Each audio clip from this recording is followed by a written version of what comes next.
Olá, tudo bem? Hoje o programa Pontuando está aqui com um assunto muito interessante e eu já estou com a tela aqui. Vamos falar dentro do tema de emergência climática, que é uma coisa que está incomodando demais, né?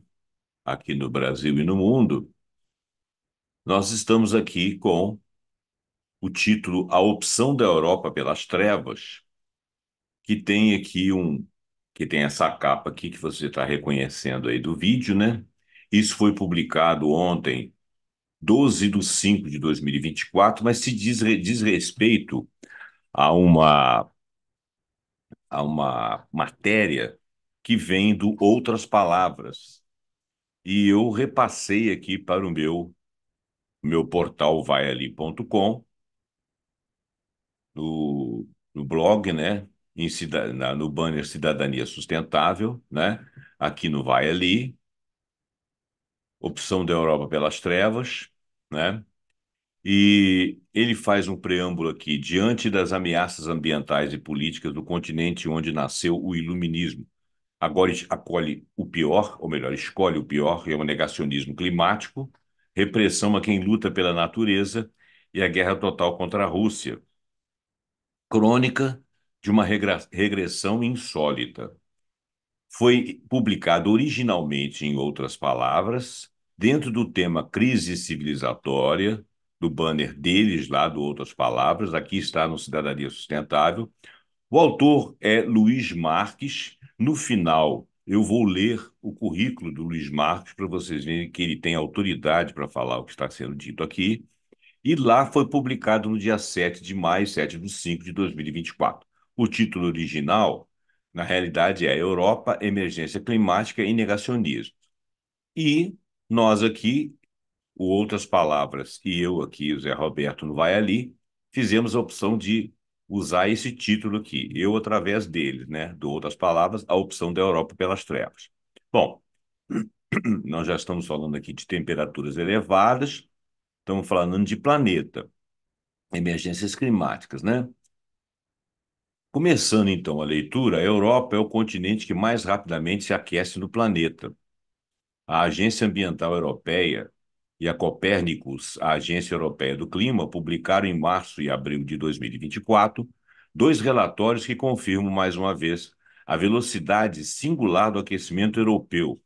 O European Environment Report, European Climate Risk Assessment, ou seja, avaliação do risco climático europeu, doravante será chamado de EUCRA, na sigla em inglês, e o European State of the Climate, 2023. O relatório EUCRA identificou 36 riscos climáticos na Europa, advertindo que vários deles já atingiram níveis críticos. Eu coloquei essa imagem aqui, lá em Roma, lá, alguém fazendo uma manifestação. A Europa é o continente que mais rapidamente se aquece no mundo. O calor extremo, outrora relativamente raro, está se tornando mais frequente à medida que os padrões de precipitação mudam. Chuvas torrenciais e outros extremos climáticos estão se agravando, e nos últimos anos registraram-se inundações catastróficas em várias regiões. Ao mesmo tempo, o sul da Europa deve sofrer diminuições consideráveis de precipitação e secas mais graves. Tais eventos, combinados com os fatores de risco ambiental e social, colocam grandes desafios em toda a Europa. Especificamente, agravam a escassez alimentar e hídrica, comprometem a segurança energética e a estabilidade financeira, bem como a saúde da população em geral e dos trabalhadores ao ar livre, o que, por sua vez, afeta a coesão e a estabilidade social ou sociais. Em abril, o European State of Climate de 2023, doravante ESC 2023, reiterou o termo catastrófico e acrescentou mais dados a esse quadro calamitoso. Diz ele, desde a década de 1980, a Europa tem aquecido 2 vezes mais rapidamente que a média global. Eu vou enfatizar. Desde a década de 1980, a Europa tem aquecido 2 vezes mais rapidamente que a média global, tornando-se o continente com o aquecimento mais rápido da Terra. As geleiras estão derretendo e há mudanças no padrão de precipitação. O aumento das precipitações extremas está causando acontecimentos catastróficos, com as inundações generalizadas registradas na Itália, Grécia, Eslovênia, Noruega, Suécia em 2023. Entre mentes, o sul da Europa registra secas generalizadas, a frequência e a gravidade dos eventos extremos está aumentando. A figura um, que eu não sei se está muito visível para vocês, porque eles optaram por fazer uma coisa colorida aqui, mostrando o aquecimento médio, compara o aquecimento médio global e na Europa, é uma comparação, tá, gente? A Europa aqui está sendo, para nós, que somos o resto do mundo que não é Europa, estamos observando o que está acontecendo com a Europa, que futuramente vai acontecer conosco. Parece que a coisa lá está mais feia do que aqui, segundo o autor, né? E ele mostra esse gráfico que comprova. Então, mostrando aqui o aquecimento europeu em 2023 já foi de 2,48 graus a 2,58, acima do período pré-industrial, dados do ESC 2023. Então, você está vendo aqui, ó, esse aqui é o aquecimento planetário, esse aqui tem sido, esse em laranja tem sido o aquecimento da Europa. Isso até 2020, tá? Esses 25 aqui têm um significado de alterações e variações. Na figura 1, as temperaturas médias superficiais globais azuis, que são essas aqui, europeias no amarelo, que eu chamei de laranja, em graus Celsius entre 1980 e 2023, em relação ao período de referência 1850 1900. Então, essas aqui são variações de temperatura, tá? São os valores de temperatura dos máximos. E, Desculpa, gente. E fonte. A fonte vocês leiam lá depois na matéria. Vamos prosseguir para o vídeo não ficar muito longo. Os 3 anos mais quentes dos registros históricos na Europa ocorreram desde 2020 e os 10 anos mais quentes ocorreram de 2007, desde 2007, ou seja, de 2007 até 2020 e 2020 até agora. Nos últimos 5 anos, 2019 e 2023, os termômetros registraram temperaturas cada vez mais anômalas nos verões europeus, todas acima ou bem acima de 40 graus, 40,3 graus no Reino Unido em 2022, 40,7 graus na Holanda em 2019, 41,8 graus na Bélgica em 2019, 42,6 graus na Alemanha em 2019 também, 46 graus na França em 2019, 46,2 no Chipre em 2020, né? 46,4 graus na Grécia em 2023, 47 graus em Portugal em 2022, 47,6 graus na Espanha em 2021, 48,8 graus na Sicília em 2021. Vocês veem que são, para nível de Europa, são valores muito altos. As piores ondas de calor dos registros históricos na Europa, da combinação entre intensidade e duração, são no século XXI, 2001, 2003, 2010, 2021, 2022, 2023. E o problema não é só a onda de calor, é que elas estão durando mais. As ondas de calor europeu são cada vez mais precoces, mais frequentes e mais intensas. Eu diria, mais duradouras. Em 2023, abril, o Ministério da Saúde de Espanha propôs avançar para 15 de maio seu plano de adaptação ao calor extremo, antes fixado para 1º de junho, que é o verão deles lá, no hemisfério norte, incluindo a possibilidade de mudar os horários de escolas. A frequência das ondas de calor na Grécia saltou de 0,7 por ano entre 1950 e 2020 para 1,1 por ano. Quer dizer, a frequência era de 0,7, agora passou a 1,1 entre 1990 e 2020, um aumento de 80%. E as áreas desse país que sofreram ao menos uma onda de calor por ano, quase dobraram, quer dizer, são áreas mais extensas e de maior durabilidade. A figura 2 mostra o aumento dos registros de recordes de temperatura nas estações meteorológicas da França desde 2000, entre 2000 e 2009, entre 2010 e junho de 2022. Em 2000, tem essas pintinhas aqui no mapa da França.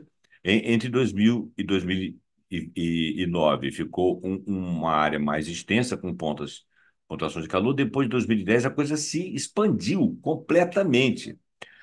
Número crescente de recorde de temperatura registrado nas estações meteorológicas francesas, da esquerda para a direita, antes de 2000, entre 2000 e 2009, entre 2010 e meados de 2022. As fontes aí tal, depois você lê. Aceleração das taxas decenais de aquecimento europeu. A aceleração do aquecimento na Europa é o aspecto que mais imediatamente ameaça a sua capacidade de adaptação. Ela se torna evidentemente desculpa, ela se torna evidente quando se comparam as taxas de aquecimento por década nos últimos 50 anos, considerando 1974, 2023, conforme a tabela abaixo. A aceleração das taxas de aquecimento por década na Europa entre 1970 e 2003 diz: em 1970 a 2010, 0,34, 70 a 2023, 0,40, 74 a 23, 0,43, 81 a 2019, 0,46, 94 a 2023, 0,48, 2004 a 2023, 0,61. Só vai aumentando. Para períodos entre 1981 e 2019, veja o NOAA Anual 2019 Global Climate Report. Tá. A taxa de aquecimento por década na Europa entre 1994 e 2023, que é 0,48 graus, e jamais do dobro da taxa global nesses mesmos 30 anos.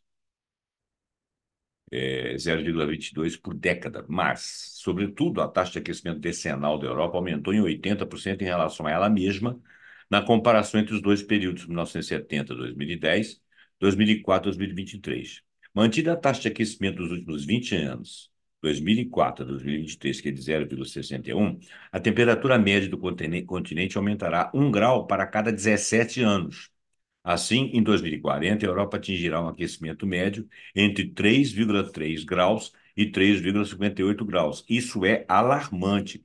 Em meados do século, ou seja, mais lá para frente, será um aquecimento de 4 graus. Uma situação climática possivelmente no limite ou acima das possibilidades de adaptação das populações, do terreno, dos animais, das espécies. Mesmo em sociedades tecnologicamente avançadas, isso é muito. E suposto o futuro é sempre um tanto incerto. Vejamos rapidamente como o, o, o aquecimento europeu já está ameaçando hoje as possibilidades de adaptação europeia. Maior mortalidade por calor, é um título que você está lendo aí. Um indicador dos limites de adaptação ao aquecimento é a crescente mortalidade por calor extremo nos verões europeus. O ESC 2023 afirma: na Europa, desde 1970, o calor tem sido a principal causa de mortes associadas ao clima, sendo que 20 mais do que todas as outras coisas associadas às mudanças climáticas, seca, inundações, etc.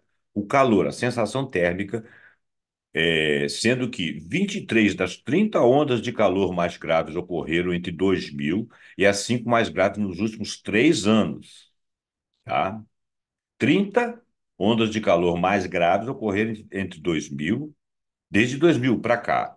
E as 5 dessas 30 mais graves nos últimos 3 anos. Quer dizer, pode ser que a coisa comece a se alterar cada vez mais rapidamente, porque isso aí tem uma inércia de modificação, de emergências pontuais, que vão se aglutinando, se tornando mais intensas e cada vez mais precoces e cada vez mais recorrentes, né? Quer dizer, toda hora aparece. Estima-se entre 55 mil e 72 mil as mortes devido às ondas de calor em cada verão, 2003, 2010, 2022, etc. Na região europeia, a Organização Mundial da Saúde, a mortalidade associada ao calor aumentou cerca de 30% nos últimos 20 anos, na região europeia, daquela que faz parte da Organização Mundial da Saúde.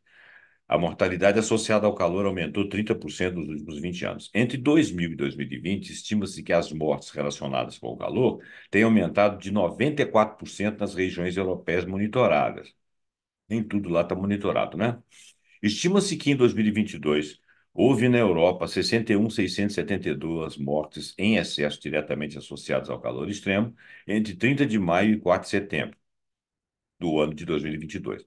Para avaliar os limites dessa adaptação, deve-se considerar o conjunto dos impactos relacionados de um modo ou de outro ao aquecimento, entre os quais os impactos negativos sobre a saúde humana e a de outros animais, o comportamento dos ecossistemas, a segurança hídrica, fatores de incêndios, mortes e adoecimento por inalação de material particulado, a maior disseminação de epidemias em climas mais quentes, mais a ampla distribuição geográfica de vetores de zoonoses, etc. Em 2023, por exemplo, o Aedes albictus, por exemplo, que é o transmissor da dengue, que apareceu lá, que ele é um dos transmissores da dengue, não é apenas o Aedes aegypti, que nós temos aqui, mas o deles lá, o Aedes albictus, por exemplo, que é um transmissor da dengue também, já se estabeleceu em 13 países, quer dizer, apareceu dengue na Europa com um clima modificado, né? Secas e inundações. Inundações e secas em alternância têm causado gigantescos impactos na Europa, tendo causado 243 mortes apenas em julho de 2021. Na Bélgica, a ministra do Interior, Annelies Verledin, declarou que a inundação de 2021 havia sido um dos maiores desastres naturais jamais ocorridos em nosso país, no caso Bélgica. É sabido que a cada grau de aumento da temperatura, a coluna de ar absorve 7% adicionais de vapor de água. Olha só. A cada grau de aumento da temperatura, a coluna de ar absorve 7% adicionais de valor de vapor de água. Os cientistas do World Weather Attribution, que estimam quanto a probabilidade, frequência e ou intensidade de um desastre natural possa ser atribuída a uma emergência climática, mostraram que o aquecimento até 2021 já havia tornado tempestades de verão na Alemanha 3% a 19% mais fortes, 1,2 a 9 vezes mais prováveis. Friedrich, Friedrich, eu acho que é assim, Otto, um dos coautores desse estudo de atribuição, declarou, então, à imprensa, que a obviedade que muitos na Europa ainda não compreenderam, essas inundações nos mostram que, mesmo em países desenvolvidos, não são seguros. Eles não estão seguros em face da tal emergência climática. Não é só em países de terceiro mundo que você está inseguro. A insegurança, ela é geral. Segundo os relatórios da ESC 2023 da EUCRA de 2023, em 2023, inundações na Europa afetaram cerca de 1,6 milhão de pessoas e tempestades 550 mil pessoas. Em maio, 23 rios da Itália inundaram a área de 540 quilômetros quadrados, deslocando 36 mil pessoas. Em agosto, 2/3 da Eslovênia foram inundados, cerca de 1,5 milhões de pessoas afetadas, 8 mil pessoas deslocadas e o prejuízo equivalente a 16% do PIB desse país. É muita coisa. Em setembro, precipitações extremas bateram recordes na Bulgária, Turquia e Grécia, país que teve uma área inundada de 700 quilômetros quadrados, afetando importantes áreas agrícolas. Em algumas localidades gregas, choveu em um único dia, o equivalente à média das precipitações de um ano. Em 2024, inundações continuarão a devastar o continente. É uma previsão racional, mas não é apenas pelo que já aconteceu, é o que se é capaz de prever climaticamente. A alternância de secas e inundações numa meteorologia de extremos causa o fenômeno de contração-dilatação de solos argilosos, provocando fissuras nas paredes que já deterioram a estrutura de dezenas de milhares de residências e outras construções francesas, porque elas são assentadas nesse tipo de terreno. Em 2022, as seguradoras francesas desembolsaram 3,5 bilhões de euros em indenizações por catástrofes naturais, as chamadas CatNat, 70% a mais do que em 2003. Estima-se que essas fissuras ameacem potencialmente 54% dos imóveis neste país, França, dentre os 10,4 milhões deles construídos sobre tais terrenos argilosos, que contêm fissuras e não dão sustentação. A Caixa Centrale Ressurance, a companhia de seguros francesa, avalia que as secas aparecem como o mais preocupante perigo, haja visto o montante dos prejuízos que elas engendram e sua forte evolução futura. Declínio da neve dos Alpes. Segundo o State of Global Climate 2023 da Organização Meteorológica Mundial, os glaciares nos Alpes europeus sofreram um degelo extremo. Na Suíça, os glaciares perderam cerca de 10% de seu volume restante nos últimos 2 anos. O degelo sazonal do Alpes, ou seja, sempre há um degelo e recondução ao gelo, mas o degelo sazonal do Alpes é de grande importância para os rios da Áustria, né? Que é a hora que o gelo vira água e enche os rios. Da Áustria, da Alemanha, da França, da Itália, Eslovênia e Suíça. Nos Alpes desse último país, no caso Suíça, a altitude de congelamento de água, que é a isoterma de 0 Celsius, né? É o momento que a água congela, a pressão de uma atmosfera, né? Tem aumentado desde 1970 e nas primaveras e verões tem escalado mais de 100 metros por década. Então, vou ler de novo aqui, ó. Nos Alpes deste último país, a altitude de congelamento da água isoterma de 0 graus tem aumentado desde 1970 e nas primaveras e verões tem escalado mais de 100 metros por década. Ou seja, o degelo está só subindo, né? Em agosto de 2023, segundo o Meteo Suisse, a isoterma de 0 graus atingiu a cota recorde de 5.298 metros. Quer dizer, ela subiu e chegou até 5.298 metros. Quer dizer, lá em cima, que era para gelado, continuar gelado, degelou também, acima do nível do mar, significando que todos os picos nevados na Suíça tinham temperaturas do ar acima de 0 graus. Ou seja, estava havendo degelo, com profundo derretimento do permafrost, que é geralmente encontrado acima de 2.500 metros. Permafrost é uma camada longa aí que eu não vou falar agora, que eu teria que procurar aqui para falar sem falar besteira. Michael Matthew e colegas constataram a respeito uma diminuição média de 8,4 por década na profundidade da neve. A neve está sendo mais rasa, uma diminuição média de 5,6% na duração da cobertura de neve na maior parte das estações meteorológicas alpinas de novembro a maio.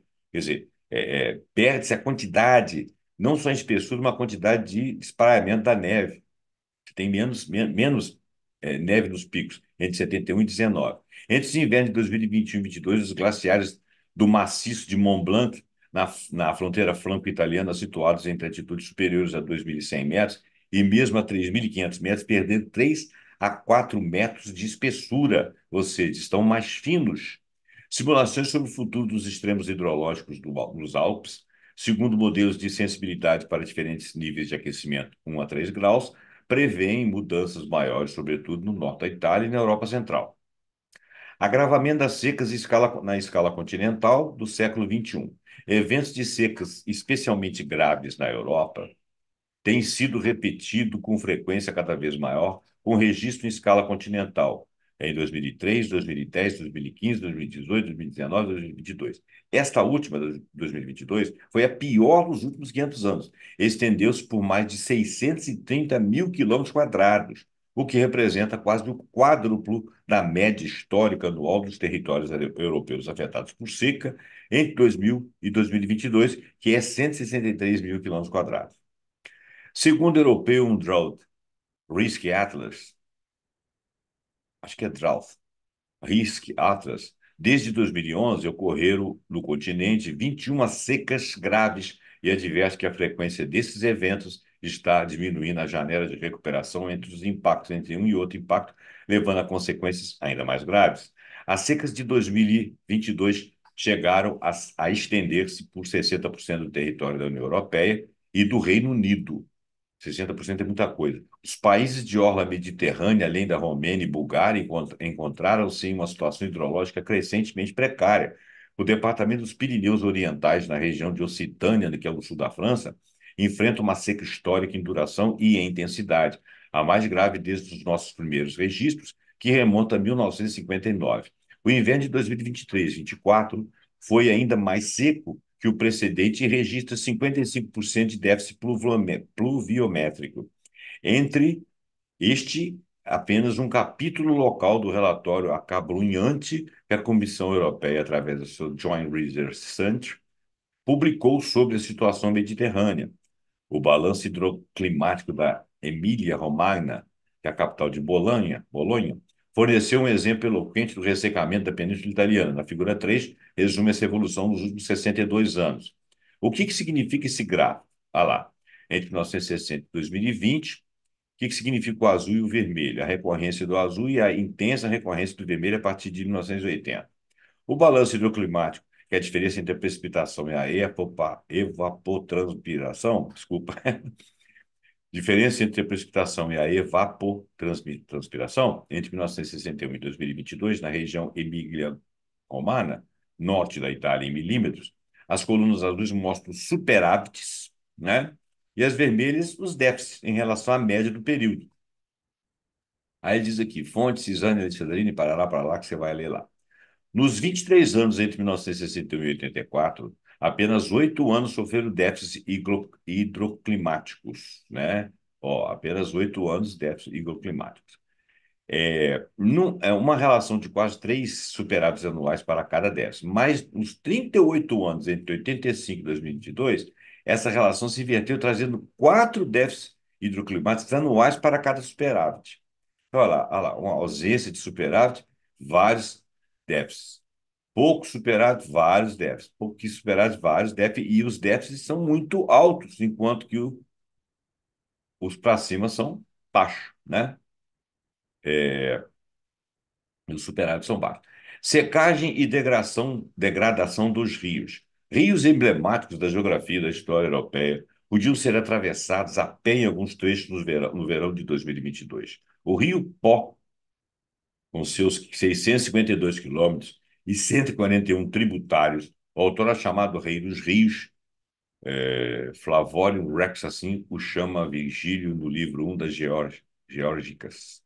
Sofreu em 2022 a pior seca dos últimos 70 anos. Em consequência, o mar Adriático avançou quase 20 quilômetros por seu estuário do Rio, arruinando muitas de suas plantações. Perdeu as plantações, né? Para afogadas. Em fevereiro de 2023, perdão, desculpa. Em consequência, o mar Adriático avançou quase 20 quilômetros por seu estuário, arruinando muitas das plantações. Estuário do Rio, no caso. Em fevereiro de 2023, o Rio Pó secou de novo, pondo novamente em risco 1/3 da produção agroalimentar italiana. O Loire, o mais longo rio da França, sofreu em 2022 seu mais baixo nível desde 1976. Quer dizer, a água refluiu, as margens ficaram expostas, né? Plantações aí foram por saco, porque é muito pouca água para irrigação. O Reno chega nesse ano a um nível tão baixo que por pouco não inviabilizou o transporte hidroviário. Em maio de 2023 era possível atravessar o rio Tajo, que é o Tejo, no caso, a pé em alguns trechos do Tejo no Portugal. A situação dos rios espanhóis é tão crítica que, em setembro de 2022, o governo desse país notificou Portugal de que honraria apenas parcialmente a Convenção de Cooperação para a Proteção do Aproveitamento Sustentável das Águas das Bacias Hidrográficas Luso-Espanholas, conhecida como a Convenção de Albufeira, em vigor desde 2000. Trata-se de um tratado que estabelece uma gestão comum dos rios Tejo, Minho, Douro, Lima e Guadiana, quer dizer, rios entre Portugal e Espanha, bem como as águas subterrâneas da península, a Península Ibérica, no caso, onde estão Espanha e Portugal. A decisão aumenta a tensão entre os dois países, já que em 2019 houve uma primeira falha da parte da Espanha em cumprir o estabelecido por esse tratado. Impacto sobre a geração de energia elétrica. Apesar de que eles não usam tanto hidroelétricas, mas existe impacto. Os impactos das secas para a geração de energia elétrica e para o resfriamento de centrais nucleares, esse sim mais preocupante, têm sido particularmente ressentidos na França. A, a, a eletricidade na França é quase toda ela bancada por centrais atômicas. Em 2020, e precisa do resfriamento dos centrais nucleares e que precisa do resfriamento dos reatores. Em 2022, o país tornou-se pela primeira vez em mais de 40 anos um importador líquido de energia da Espanha, Suíça, Reino Unido e, sobretudo, da Alemanha. Ela, a própria Alemanha, sob pressão energética devido a outros fatores, a interrupção ou ao menor fornecimento de gás da Rússia por causa da guerra, lá do problema da guerra. E por causa da do boicote aos produtos russos, né, estabelecidos pela guerra. Me faltou a palavra aí. Sanções. A estação francesa Électricité de France, EDF, reduziu a geração de eletricidade a partir das usinas nucleares nos rios Ródano e Garonne, pois o aquecimento de suas águas restringe a capacidade desses rios de resfriarem essas usinas sem ultrapassar temperaturas demasiadas nocivas para a vida aquática. Quer dizer, ao tentar resfriar o reator, as águas ficam tão quentes e elas estão com volume baixo, e lá fora o aquecimento está muito alto. O que ocorre? Mata essas espécies dentro do rio. Em 2022, metade dos 56 reatores nucleares do país foi desligada para manutenção, reparação ou por limitações impostas pelo clima, de modo que a geração de energia do parque nuclear francês em 2022 foi a menor em mais de 3 décadas. O bicho está pegando, né, gente? O bicho está pegando. Você vê que a coisa vai para qualquer lado. Declínio dos aquíferos e lençóis freáticos. Olha bem, o declínio dos lençóis freáticos dos aquíferos constitui o aspecto menos conhecido e talvez o mais sistêmico da crise hídrica europeia. Na França, Christophe Béchu, que eu acho que é assim que fala, ministro da Transição Ecológica, com aspas, evidentemente, né, declarou que em junho de 2023, em 2/3 do país, os lençóis freáticos estão abaixo do normal, 60%, 66%, ele é enorme.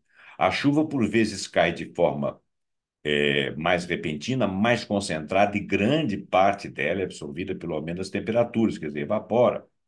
As consequências disso continuam são, de um lado, menos água para atividades humanas e, de outro, catástrofes provocadas por escoamentos e tempestades extremamente violentas. Também o declínio de aquíferos é geral no continente como um todo, segundo dados do satélite GRACE, que é o Gravity Recovery and Climate Experiment, e o GRACE Full, Full para follow on, quer dizer, siga, né? Em 2002 e 2022, os aquíferos europeus, com poucas exceções, estão perdendo mais água do que recuperando através da chuva. Quando ela evapora, cai, né? Vai para os rios e enche os aquíferos também. Estima-se que nesses 21 anos, esses aquíferos tenham perdido, em média, 84 bilhões de toneladas de água por ano. A gente não consegue dimensionar o que significa isso, né?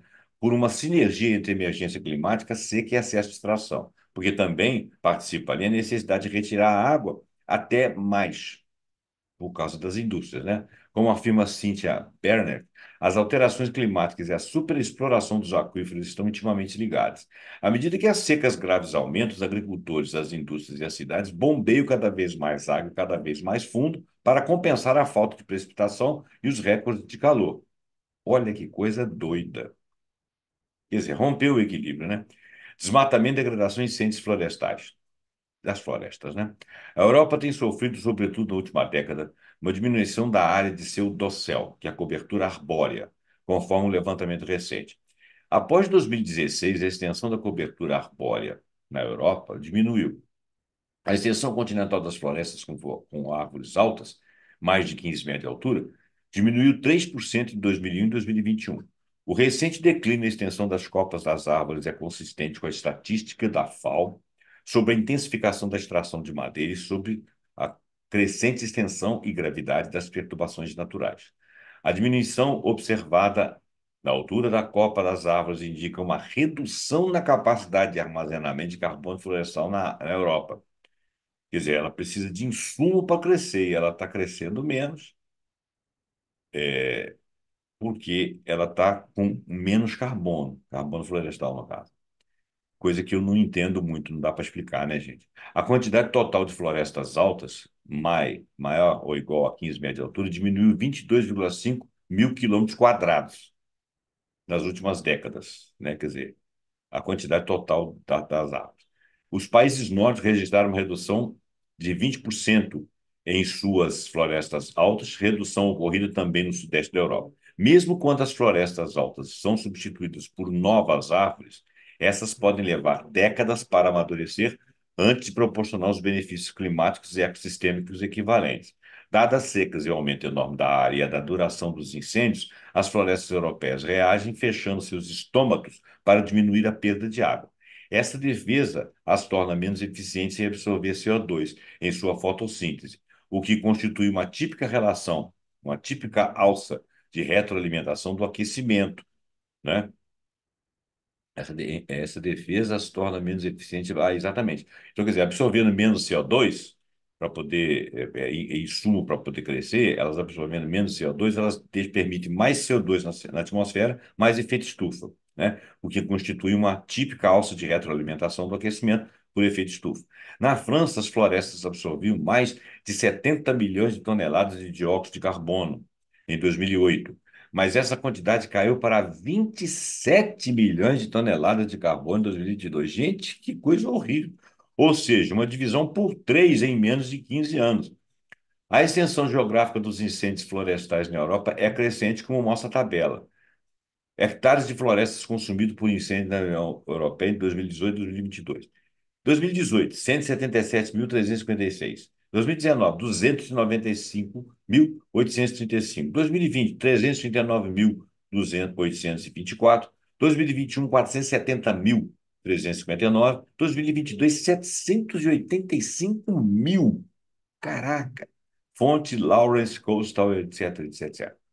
Segundo a FAO, a extensão dos incêndios no verão de 2022 excedeu 800 mil hectares, afetando sobretudo Portugal, Espanha e Romênia. A figura 4 abaixo mostra a extensão da área de incêndios florestais, né, nos países da Europa em 2022, comparada à média dos anos de 2006 e 2021. Então, a azul aqui deve ser a 2006, 2021, isso aqui deve ser, a vermelha deve ser, vamos ver aqui. A área acumulativa em hectares consumida por incêndios florestais com extensão maior de 30 hectares nos países da União Europeia em 2022, que é vermelho, e a média de 2006 e 2021, que é azul. É isso aqui, ó. Uma distância bem grande, né, Anacó? Bom, então, a área desses incêndios no ano de 2022 é mais do que o dobro da média da área incendiada no período 2006 e 2021. Assim, a estação dos incêndios está agora começando precocemente por causa do aquecimento excessivo, né? Aquelas queimadas espontâneas. Ameaça à segurança alimentar. Claro, né? Nós dependemos do planeta para comer. O relatório EUCRA afirma que a produção agrícola já está sofrendo riscos climáticos substanciais na Europa como um todo. Entre 1961 e 2018, secas e ondas de calor causaram decréscimos nas colheitas europeias de cereais da ordem de 9%, secas, 7,3% ondas de calor. Os produtos agrícolas não cereais diminuíram em 3,8%, secas, 3,1% ondas de calor nesse período. A gravidade dos impactos ondas de calor e da seca na produção agrícola europeia triplicou aproximadamente nos últimos 50 anos, passando de perda de 2,9 entre 64 e 90 a perda de 7,3 entre 91 e 2015. A seca de 2022 causou até uma queda de até 45%, uma queda de até 45% das colheitas em geral e de 30% das colheitas de trigo e arroz em algumas regiões da Europa Ocidental. Mas também as inundações impactaram a produtividade agrícola europeia. Minette Batters, presidente da National Farmers Union no Reino Unido, declarou em 2023: as alterações climáticas estão causando estragos na produção alimentar em todo o mundo, com os agricultores do sul da França tendo de combater os incêndios, enquanto os agricultores daqui estão desesperados, pois têm de gastar milhares de libras para secar cereais encharcados. Quando ele fala daqui, deve ser que ele está no Reino Unido, né? Porque libra é uma moeda do Reino Unido. Na Espanha, a seca reduziu em mais de 50% na produção de olivas, estação de 2022-23, 651 toneladas em relação à estação 21-22, 1,5 milhão de toneladas. Quer dizer, caiu muito. Nesse país, 80% do consumo atual de água é acaparado por um modelo de agricultura industrial e sustentável. Este tipo de irrigação chega a consumir até 100 vezes mais água do que necessita os 3 milhões de habitantes de Madrid em um ano. Sob 30% do território espanhol, a agricultura já se tornou inviável. Olha bem, sobre 20% do território espanhol, a agricultura já se tornou inviável. E segundo Antônio Turiel, pesquisador do Conselho Superior de Investigações Científicas desse país, em um cenário de aumento de 3 graus no aquecimento médio global, a única zona habitável na Espanha seria realmente a costa catábrica e seus arredores. Eu não sei onde é que é, teria que olhar lá. O resto seria inabitável, com exceção de algumas áreas dos Pirineus e pré-Pirineus. Quer dizer, deve ser uma área muito pequena, a gente teria que abrir um mapa aqui. Eu não vou fazer o vídeo ficar maior por causa disso. O negacionismo europeu é um fenômeno crescente e, obviamente, muito mais complexo do que pode ser aqui devidamente analisado. Ele é objeto de um capítulo de um livro que estou escrevendo, ele, o autor, que deve incluir também uma análise circunstanciada da destruição da natureza e da poluição. Num próximo artigo, analisarei o negacionismo europeu em relação aos impactos ambientais específicos da guerra da Ucrânia. Mas ele já dá um lampejo aqui, tá? Aqui ele já dá uma breve introdução. Aqui é preciso abreviar e concluir. Para tanto, se temos a avaliação de Helena Mononen, diretora da Agência Ambiental Europeia, que publicou o relatório EUCRA sobre o futuro da Europa. O calor extremo, as secas, os incêndios florestais e as inundações que sofremos nesses últimos anos na Europa vão se agravar, mesmo em cenários otimistas de aquecimento. Afetarão as condições de vida sobre todo o continente. Esses eventos representarão ou representam o novo normal. Eles devem também funcionar como um tiro de advertência. Este é o futuro do planeta em geral. Mas, repita-se, a Europa está aquecendo 2 vezes mais rapidamente que o planeta, ou seja, que a média global, de modo que esses impactos golpearão o continente antes e mais duramente que a Lhures, ou seja, que no resto do planeta. E é claro que cenários otimistas de aquecimento pertencem hoje ao gênero literário da fantasia infanto-juvenil. As palavras de Helena e Amononen deveriam suscitar pânico, quando trechos de grandes rios secaram em 2022, confesso que pensei que havia chegado o momento do pânico desejado em 2019 por Greta Thunberg, em Davos. Quero que entre em pânico, disse Greta. Quero que sintam o medo que sinto todos os dias. Então, quero que hajam, venham agir. Quero que venham agir como se estivesse em crise. Quero que venham agir como se nossa casa estivesse em chamas, porque ela, na realidade, está, disse Greta.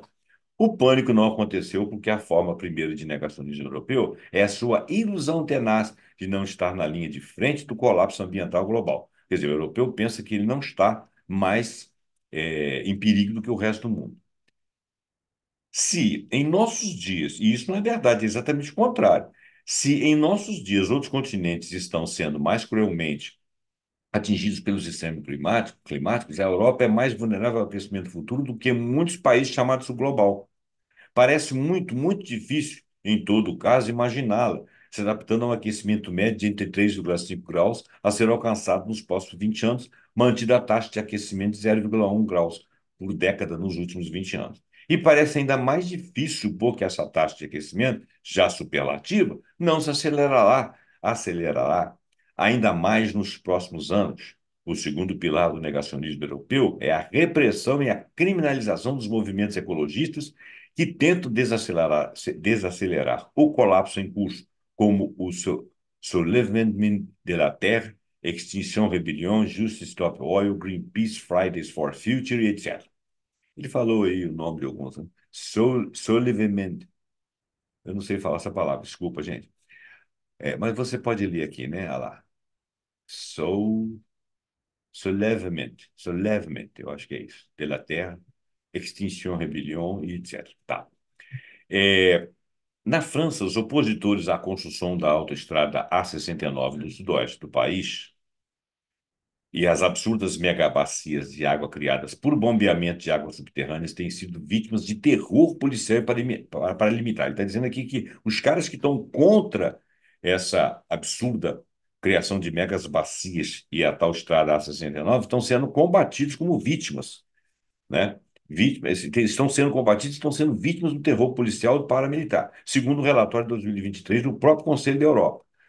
E aí diz o relatório, nos últimos meses, manifestantes ambientalistas pacíficos foram alvo de spray de pimenta pela polícia da Áustria, brutalizados e feridos pela polícia de choque na França, e sujeitos a prisões e detenções na Finlândia, Holanda e Sérvia. Diga-se de passagem que esses países aí se sentem a nata do mundo, se sentem os civilizados, né? Principalmente Finlândia, Holanda. Sérvia, vamos lá que não. França, mais ou menos. A Áustria também. Tudo mentira besta. Bom, ativistas que bloquearam uma rua em Munique foram colocados em detenção preventiva por 30 dias, dada a legislação de 2021, e casas de ativistas foram revistadas em toda a Alemanha. Isso num país, dos países dos mais metida besta. Em vários países europeus, os tribunais impuseram-lhes penas de prisão, com e sem liberdade condicional, ou penas de serviço comunitário, por eles estarem se reclamando de uma construção de algo que eles consideram prejudicial e que pode ser estudado e provado que sim. Na França, Espanha e Reino Unido, jornalistas e trabalhadores dos meios de comunicação foram detidos em serviço, investigados e, em alguns casos, acusados criminalmente, ou seja, foram sentenciados. Michael Forst, acho que é Forst, Relator da ONU sobre os defensores do meio ambiente sobre a Convenção de Aarhus, deve ser, declarou a atual repressão na Europa de ativistas ambientais que recorreram a ações pacíficas de desobediência civil representa uma grande ameaça à democracia e aos direitos humanos. Há hoje uma legislação europeia equiparando ativistas ecológicos a terroristas, com penas previstas para manifestações pacíficas de até 10 anos de prisão. Rapaz! Na Espanha, o relatório de 2022 do Ministério Público listou o movimento Extinction Rebellion como terrorismo internacional. A Public Art Order de 2023 no Reino Unido, a lei italiana contra o chamado ecovandalismo. Ecovandalismo é a nova legislação alemã e a nova legislação alemã que proíbe qualquer forma de protesto pacífico, que são sintomas do renascente fascismo europeu, cada vez mais normalizado pelos partidos de centro-direita. Nos anos de 1920 e 1930, a Europa criou, depois exportou e agora compartilha a mesma dinâmica política globalizada. A centro-esquerda e centro-direita fazem a mesma política de regressão social ditada pela oligarquia financeira e os setores mais vulneráveis da sociedade sucumbem ao apelo supostamente antissistema dessa extrema-direita, enquanto a centro-direita capitula e mimetiza cada vez mais o ideário e a agenda do fascismo. Os verdes são nossos inimigos, exclamam os militantes do Partido Alemão de matriz neonazista, a Alternative für Deutschland. Na Europa, como um todo, os crescentes partidos de extrema-direita estão cada vez mais condicionando a pauta dos partidos de centro-direita, quer dizer, a extrema-direita está pautando a direita. O terceiro pilar do negacionismo europeu é substituir o combate às crises ambientais pelo combate da OTAN contra Putin. Até o último ucraniano, que é uma frase que apareceu aí. Sem paz não há chance de progresso no combate às ameaças existenciais que o clima futuro reserva a todos, e, em primeiro lugar, os europeus. Mas a guerra é a força motriz da política atual da Rússia, na Rússia e na União Europeia. Quer dizer, ele está acusando aqui que a guerra é a força motriz tanto para a Rússia quanto a União Europeia. Ambas abundam na lógica pueril das criancinhas briguentas que acusam diante dos adultos, clamando: a culpa é dele, foi ele que começou, diz ele, o pensamento dele. O problema é que essas criancinhas têm arsenais atômicos, são criancinhas atômicas, né? E estão com o dedo no gatilho. As reiteradas e crescentes ameaças russas de utilizar essas armas, reiteradas e crescentes ameaças russas de utilizar essas armas, os países da OTAN respondem uníssono. É um blefe. Não apenas querem pagar para ver, mas devolvem a ameaça à Rússia e dobram a aposta, tal como Jean-Yves Le Drian, ministro das Relações Exteriores da França, ao afirmar: penso que Vladimir Putin deve também compreender que a Aliança Atlântica é uma aliança nuclear, ou seja, nós podemos responder atomicamente também. O problema é que se um fizer um ataque atômico, ele também responde no seu território com esse ataque, com aquilo que sobra, vamos dizer assim, para ele, né? Porque ele está ali colado. Se ele ataca o vizinho, ele também recebe radiação. Aí o vizinho vem e contra-ataca, faz a destruição nele e recebe radiação também. Aí todo mundo fica radioso, né? Todo mundo se ferra, todo mundo morre. Eu acho que dá para entender, né? Pelo amor de Deus. Não direi mais nada. Emmanuel Macron reforça seu ministro. Sou favorável a abrir esse debate sobre a defesa europeia, que deve incluir a defesa antimíssil, as armas de longo alcance e uma arma nuclear para os que têm ou que dispõem em seu solo de arma nuclear americana. Pense bem, a arma nuclear, ela sempre foi um modelo de guerra dissuasório, ou seja, eu tenho arma nuclear, não vamos chegar a extremos. Aí não se chegava porque ninguém queria usar. Agora estão cogitando de usar, quer dizer, perderam o senso crítico completamente, está todo mundo doido. Quando a política é substituída por esse nível de estupidez, nada impede que a engrenagem da guerra ganhe uma dinâmica própria, isso é óbvio. A abolição do tabu nuclear, que é o que eu acabei de falar, e do medo saudável de uma guerra terminal é o caminho mais rápido para cruzar esse ponto de não retorno. Mas mesmo que uma guerra nuclear seja evitada, a retórica da guerra apenas precipita o mundo e a Europa, antes de todos, num abismo comum. Trata-se de entender que todos os grandes atores em embate na geopolítica global endossam o mesmo paradigma de destruição ambiental em escala planetária, o que inclui, naturalmente, não por último, sua própria destruição. Dos três pilares do negacionismo, é o que eu disse, né? Ninguém destrói, nuclearmente falando, ninguém destrói o outro sem destruir a si próprio. Dos três pilares do negacionismo europeu, esse terceiro, o da guerra e da retórica da guerra, é o mais hipócrita, eu diria o mais perigoso. A OTAN e a Rússia devem muito uma à outra. Graças à Rússia, a OTAN até pouco tempo em morte cerebral, né? Parece que o próprio Emmanuel Macron falou isso em 2019, ganhou alguma sobrevida. Quer dizer, a OTAN estava lá esquecida, morta, em estado terminal, ressuscita. E graças à OTAN, a Rússia forjou uma aliança sem limites com a China, que é um inimigo estratégico da OTAN, além de fornecer alianças com o Irã, Coreia do Norte e países da África, outrora área de influência francesa. E o que é pior? A Rússia, pior para a Europa. A Rússia, com todas as sanções, cresceu 103% no seu PIB em 2 anos de guerra, ou seja, para ela foi ótimo, né? É claro que ela está levando a culpa, é claro que ela caiu numa armadilha, mas essa armadilha foi bem boa para ela e ela agora não tem muito como sair, porque ela precisa de um acordo para sair, ninguém faz o acordo.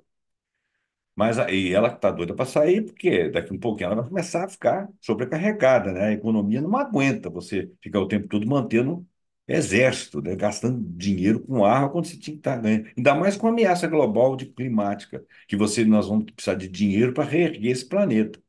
Bom, vamos lá. Mas a ajuda providencial dos países da OTAN à Rússia vai muito mais longe.